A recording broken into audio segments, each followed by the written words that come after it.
Hello and welcome back to Wren and Martin complete grammar series. तो pronoun का हमारा आखिरी चैप्टर है और इस चैप्टर में हम लोग पढ़ेंगे इंटेरोगेटिव प्रोनाउंस के बारे में।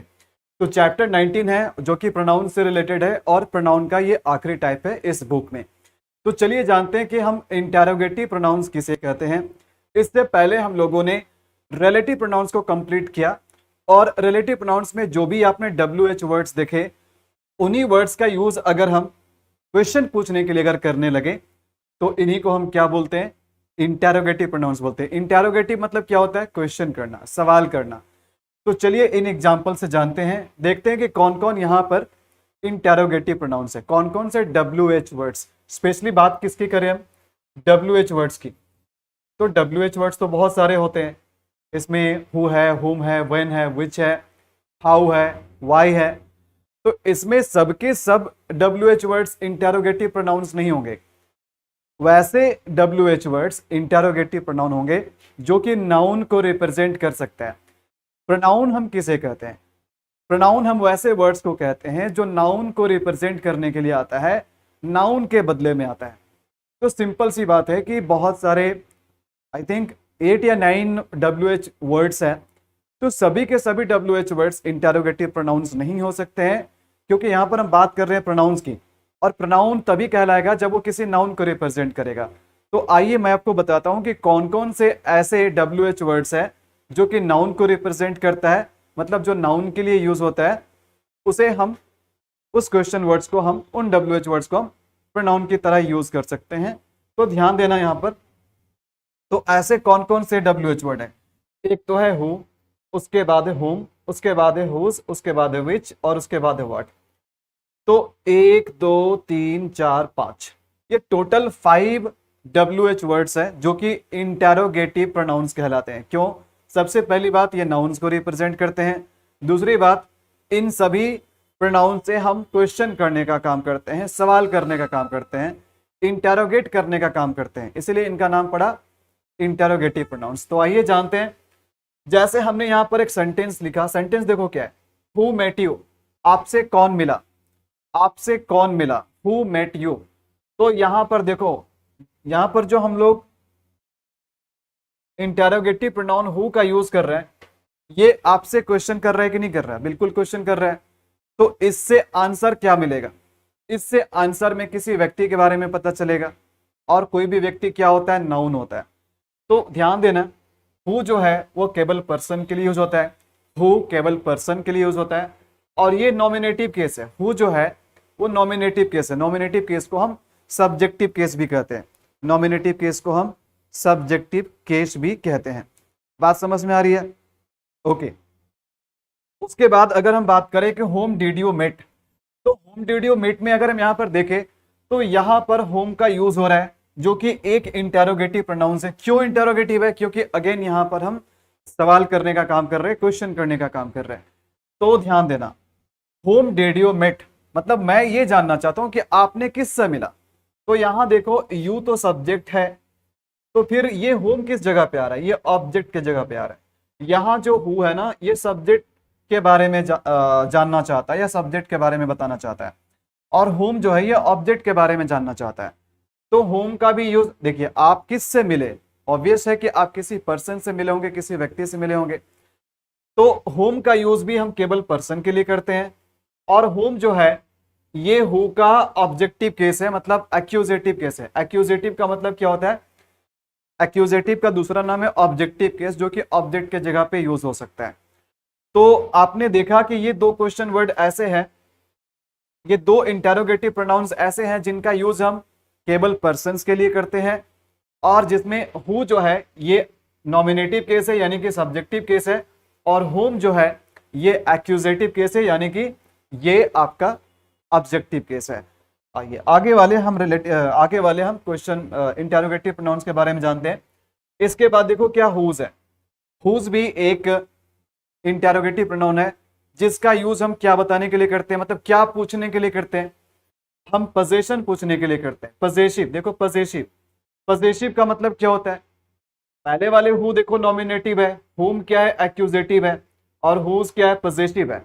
पजेसिव का मतलब जिससे हम किसी का पोजीशन जानने का कोशिश करें। पोजीशन का मतलब अधिकार, संबंध या किसी का ऑनरशिप।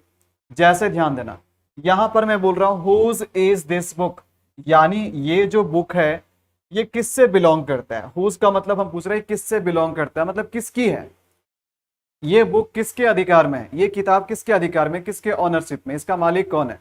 हुज, हुज का मतलब होता है किसका। तो यहां पर ध्यान दीजिएगा, हुज जो है ये पॉजेसिव केस है। कैसे, मैंने आपको पर्सनल प्रोनाउन में भी केस बताया। जैसे कि देखो, आई क्या है, सब्जेक्टिव केस है, इसका ऑब्जेक्टिव केस क्या होता है, मी होता है, और इसका पॉजेसिव केस क्या होता है, माई होता है। तो सब्जेक्टिव केस को हम नॉमिनेटिव केस कहते हैं, ऑब्जेक्टिव केस को हम ऑब्जेक्टिव, यहां पर जो मी है ये एक्यूजेटिव केस है, एक्यूजेटिव केस को हम ऑब्जेक्टिव केस भी कहते हैं। और माई जो है, जो कि संबंध बताने का काम करेगा, ये आपका पॉजेसिव केस है। तो in the same way, who क्या है, सब्जेक्टिव है यानी कि नॉमिनेटिव है, हुम क्या है, एक्यूजेटिव यानी कि ऑब्जेक्टिव है, और हुज क्या है, इनका पॉजेसिव है। लेकिन मैं आपको बता दूं कि पॉजेसिव इंटेरोगेटिव प्रोनाउन, इसका यूज, इस इंटेरोगेटिव प्रोनाउन का यूज आप पर्सन के लिए भी कर सकते हैं, थिंग्स के लिए भी करते हैं, दोनों के लिए चलता है। ये बात मैंने आपको रिलेटिव प्रोनाउन में भी बताया था, बट रिलेटिव प्रोनाउन से हम सवाल करने की कोशिश नहीं करते हैं। तो यहां पर मैं बोल रहा हूं क्या कि हुज इज दिस बुक, यानी ये किताब किसकी है। उसके बाद देखो नेक्स्ट क्या है, नेक्स्ट है विच। अगला जो इंटेरोगेटिव प्रोनाउन है ये है विच। विच का यूज हम क्या जानने के लिए करते हैं, तो विच का यूज हम जानने के लिए करते हैं पर्सन और थिंग। इसका यूज आप पर्सन जानने के लिए भी कर सकते हो, थिंग जानने के लिए भी यूज कर सकते हो, यानी विच का यूज दोनों के लिए होता है, पर्सन के लिए भी होता है, थिंग के लिए भी होता है। और ये क्या बताता है, ये सिलेक्शन बताता है। जब भी हम विच बोलते हैं तो विच से आपका चॉइस जानने का कोशिश करते हैं, सिलेक्शन जानने का कोशिश करते हैं। जैसे आपके पास दो चीजें हैं या दो से ज्यादा चीजें हैं और उसमें आपसे पूछा जाए कि which of the following do you like या डू यू वांट, या इन दो कलम में से आप किसे चाहते हैं, कौन सी कलम आपको चाहिए, है ना। तो जब हम बोलते हैं कौन सी, यानी जहां पर हम विच का यूज करते हैं या कौन सा, तो वो क्या करता है, सिलेक्शन बताता है, या सिलेक्शन पूछने का काम करता है, चॉइस जानने का काम करता है। और चॉइस तो भाई हम पर्सन की भी कर सकते हैं, चॉइस हम थिंग्स की भी कर सकते हैं। इसलिए विच एक ऐसा इंटेरोगेटिव प्रोनाउन है जिसका यूज हम थिंग्स के लिए भी कर सकते हैं, पर्सन के लिए भी कर सकते हैं, और इसका यूज करते हैं चॉइस या सिलेक्शन जानने के लिए। ठीक है, चॉइस या सिलेक्शन जानने के लिए। Speak something, say hi to me, okay, hello, या गुड आफ्टरनून एवरीवन। ओके, तो यहां तक बातें आपको समझ में आई, कोई इशू नहीं है। उसके बाद देखो क्या व्हाट है, अगला जो इंटेरोगेटिव प्रोनाउन है ये क्या है, व्हाट है। So what did you eat, चलो बताओ आपने आज क्या खाया, व्हाट डिड यू ईट। तो व्हाट का जब हमने यूज किया तो व्हाट से हम क्या जानने का कोशिश कर रहे हैं, जो आपने खाया, यानी आपने जो भी खाया जिसका भी नाम बताएंगे वो क्या होगा, नाउन होगा। और जो भी नाउन को रिप्रेजेंट करता है वो क्या होता है, जो भी नाउन को रिप्रेजेंट करता है वो प्रोनाउन होता है। और इससे सवाल भी हम कर रहे हैं तो ये इंटेरोगेटिव प्रोनाउन हो गया। तो ध्यान देना है, व्हाट का यूज हम केवल थिंग्स के लिए करते हैं, व्हाट का यूज हम केवल थिंग्स के लिए करते हैं, पर्सन के लिए नहीं करते हैं। ठीक है, तो ये आपके 1 2 3 4 5, ये 5 आपके क्या है, इंटेरोगेटिव प्रोनाउंस है। सभी WH question word interrogative pronounce नहीं होते हैं, केवल ये 5 को आप नोट कर लो, यही आपके इंटेरोगेटिव प्रोनाउंस होते हैं। चलिए कुछ और चीजें जानते हैं इससे जुड़ा हुआ। देखो बहुत ही इंटरेस्टिंग चीज है, यहां से आपके टेस्ट पेपर में क्वेश्चन भी आ जाते हैं। जैसे यहां पर हमने एक सेंटेंस को लिखा, to whom were you speaking, आप किससे बात कर रहे थे, to whom were you speaking. तो यहां पर देखो, यहां पर होम का यूज किया गया। होम क्या है, होम अगेन आपका इंटेरोगेटिव प्रोनाउन है। और देखो यहां पर जो होम है ना, ये प्रेपोजिशन के बाद आ रहा है, ये प्रेपोजिशन के बाद आ रहा है। तो प्रेपोजिशन के बाद हम किसी भी प्रोनाउन को ऑब्जेक्टिव केस में रखते हैं। ये बात मैंने आपको पर्सनल प्रोनाउन वाले चैप्टर में भी बताया था कि दो जगह पे जो कोई भी प्रोनाउन हो, अगर कोई भी प्रोनाउन को आना हो दो जगह पे, कहां पर, एक तो वर्ब के बाद और एक प्रेपोजिशन के बाद, ये दोनों जगह पे जो प्रोनाउन होगा उसे ऑब्जेक्टिव केस में रखना पड़ेगा। तो यहां पर जो होम आ रहा है ना, ये प्रेपोजिशन टू के बाद आ रहा है, और इसलिए प्रेपोजिशन के बाद हमने इसको क्या किया, ऑब्जेक्टिव केस में रखा। तो whom were you speaking, आप किससे बात कर रहे थे। लेकिन मैं आपको एक मॉडर्न यूज बताता हूं। आज के टाइम में, आज के इंग्लिश में इस तरह से क्वेश्चन वर्ड के साथ जो प्रेपोजिशन होते हैं शुरू में, इस प्रेपोजिशन को लोग लास्ट में लिख देते हैं। इस प्रेपोजिशन को लोग लास्ट में लिख देते हैं। तो क्या सर ये सही होगा? बिल्कुल सही होगा। अगर कोई, देखो, अगर कोई भी WH वर्ड पहले प्रेपोजिशन से स्टार्ट हो जाए, यानी उसके साथ प्रेपोजिशन लगा हुआ है, अगर उसके साथ प्रेपोजिशन लगा हुआ है, और खास करके मैं बात किसकी कर रहा हूँ, खास करके मैं बात कर रहा हूँ होम की, होम की बात कर रहा हूँ। अगर होम के पहले प्रेपोजिशन आ जाए तो इसको तो होम में रखना पड़ेगा। लेकिन अगर इस प्रेपोजिशन को हम लास्ट में रख दें, अगर इस प्रेपोजिशन को सेंटेंस के लास्ट में रख दें, सेंटेंस के लास्ट में रख दें, तो यहां पर देखो पहले है और यहां पर लास्ट में, तो लास्ट में रखने से पता है क्या होगा, ये जो होम है ना, ये होम में चेंज हो जाएगा। ये जो होम है ये होम में चेंज हो जाएगा। तो देखो यहां पर हमने क्या किया, इस प्रेपोजिशन को सेंटेंस के लास्ट में रख दिया। ठीक है, तो फिर क्या होगा, ये जो इंटेरोगेटिव प्रोनाउन होम है ये हु में चेंज हो जाएगा। ये किस में चेंज हो जाएगा, ये हु में चेंज हो जाएगा। तो दोनों ही सेंटेंस सही है, दोनों का मीनिंग सही है। ये मॉडर्न इंग्लिश का यूज है, आज के डेट में बहुत चलता है और सही भी माना जाता है। तो to whom were you speaking, आप इसी बात को ऐसे भी कर सकते हैं। यानी अगर आप चाहते हैं कि मैं इस प्रेपोजिशन को लास्ट में कर दूं, लास्ट में कर दो, कोई दिक्कत नहीं है। लेकिन हाँ, आपको यहां पर जो होम है ना, इसको हु में चेंज करना पड़ेगा। तो who were you speaking to, ये भी सही है, और to whom were you speaking, ये भी सही है। तो ये प्रीपोजिशन वाली बात आपको समझ में आई। चलिए इस तरह के एक सेंटेंस में और देता हूं, इस तरह का एक सेंटेंस में और देता हूं। जैसे मैंने यहां पर सेंटेंस लिखा, बाय होम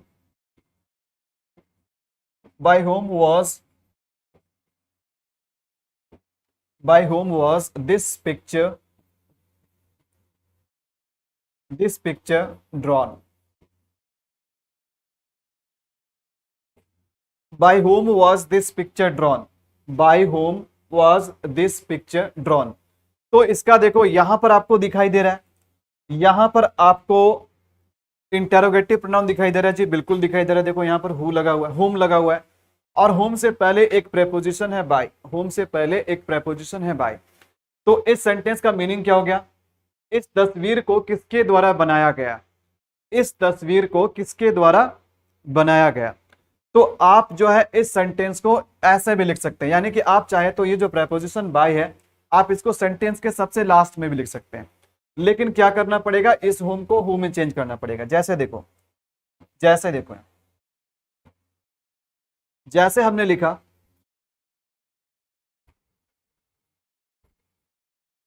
हु वाज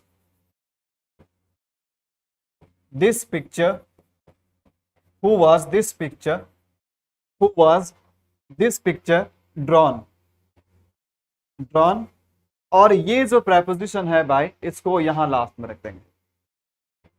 तो अभी भी सेंटेंस हमारा गलत नहीं, बिल्कुल सही है। अभी भी ये दोनों सेंटेंस सही है। हमने इसमें प्रेपोजिशन को शुरू में रखा, इसमें हमने लास्ट में रखा। लेकिन हाँ, ये सेंटेंस गड़बड़ तब हो जाता जब आप होम को होम में चेंज नहीं करते। आप यहाँ पर होम को ही रखते हैं, आप यहाँ पर होम को ही रखते हैं और प्रेपोजिशन को लास्ट में आप भेज देते हैं।